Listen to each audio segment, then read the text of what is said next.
Leonardo DiCaprio's movies have made $7.2 billion, he's been nominated for 7 Academy Awards, and he's also worth $400 million, but there are some questions about his past, and one very important one, like was he a victim of abuse when he was a teenager? For Leonardo DiCaprio's background, he was born into Los Angeles to his mom Romelin, who was a legal secretary, and his dad George DiCaprio, who was a comic book writer that tried to do indie comics and also tried to break into acting but didn't have much success. The reason Leonardo DiCaprio got into acting as a kid was because his dad left his mom and then remarried a woman named Peggy Ann Farrer. And because of this, DiCaprio met his stepbrother Adam Farrer, who was already in the acting world and made $50,000 making commercials as a kid, so because of that, Leonardo DiCaprio wanted to get into acting. So because of that, when DiCaprio was 14 years old, he decided to become an actor himself, getting his first agency, and he began doing commercials for Bubble Yum, Matchbox cars, and other brands. Early on in his career, Leonardo DiCaprio wasn't actually landing a lot of acting work, and he ended up becoming friends with Tobey Maguire because they'd always audition for the same parts together and then get rejected together and then go bowling or get ice cream afterwards. But even then, he still decided to take a gamble and make the move to drop out of high school when he was 16 years old and get a GED instead. But during DiCaprio's early career, he wasn't actually having that much success, so his agent at the time proposed the idea that he completely rebrands himself, going from Leonardo DiCaprio to Lenny Williams. But the agent's logic at the time being that DiCaprio had a very Italian-sounding name, so he thought people would only want to hire him for Italian roles, despite the fact he doesn't look very Italian in real life, so instead they wanted to rebrand him as Lenny Williams to be this all-American boy. Which thankfully DiCaprio rejected that idea and actually fired his agent, saying it would have been one of the dumbest moves of his life, and he was proud to be Leonardo DiCaprio. But then finally in 1989, DiCaprio was able to break into acting, getting his first ever role, which was 2 episodes of the show The New Lassie, playing a character named Glenn. But still, even after that, he did struggle to get on parts, where he landed a small role in the Mickey Mouse Club, but that only went for 1 episode, even though it was promised to be a multi-episode deal. Then in 1990, when they were making an Outsiders TV show, DiCaprio was almost cast for the role of Ponyboy, which would be the lead part, but it ended up going to J.R. Ferguson, who got it instead, so because of that, DiCaprio just got a small role in the pilot. Then everything changed for DiCaprio in 1991 when he landed the show Growing Pains, where he actually had a 23-episode stint in the show and was part of the main cast. Now, while Growing Pains was definitely a big part of Leonardo DiCaprio's career because it was a big show in the 80s and 90s, there was one big problem, and that's that he had to work with Brian Peck.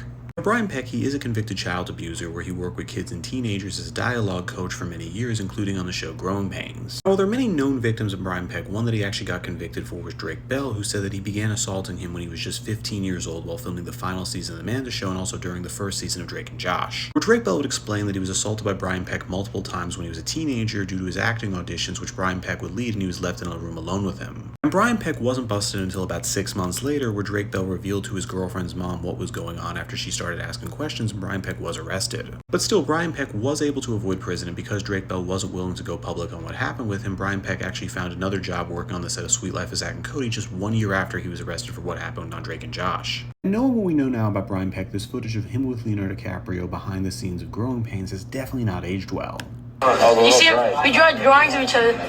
Brian is the famous artist, and we always make fun of each other and portray each other in silly, satirical ways. Leo's job on this set, for some reason, is to make fun of me all day long. Leo, as you know, is the latest, hottest, hunkiest teen idol there is. Yeah, muscles. Look, speaking of hunky, huh? But looking at the idea if Leonardo DiCaprio was a victim of Brian Peck, it's important to see if there were other victims outside of Drake Bell, and one person who's definitely a big hint is this guy right here, Michael Bauer. Michael Bauer was on a Nickelodeon show in 1990 called Salute Your Shorts, where he did work with Brian Peck, who was his dialogue coach and also did other parts in the show as well. And after Drake Bell came out revealing what happened to him with Brian Peck, Michael Bauer came out saying that while there was no clear abuse from Brian Peck, he thought he was very creepy on set, and everyone on set thought there was something wrong with him, where all he wanted to do was spend time with young teenage boys. Drake Bell also revealed he had suspicions there's something wrong with Brian Peck, saying when he was a 12-year-old kid, he actually ran into Brian Peck at a restaurant because they both worked for Nickelodeon. They said hi, but he noticed there was something wrong because Brian Peck would actually at the restaurant hang out with 14 and 15-year-old boys who were eating alone. At the same time, it's also important to mention some defense on Brian Peck, and that was James Marsden, who after Brian Peck was arrested, James Marsden, who did work with Peck previously, wrote a letter to the judge saying Brian Peck was innocent and wouldn't do anything like what he claimed to do with Drake Bell. But it's also important to know that James Marsden did that as a favor to Brian Peck because Brian Peck did have a lot of contacts in Hollywood and could help James Marsden out his career,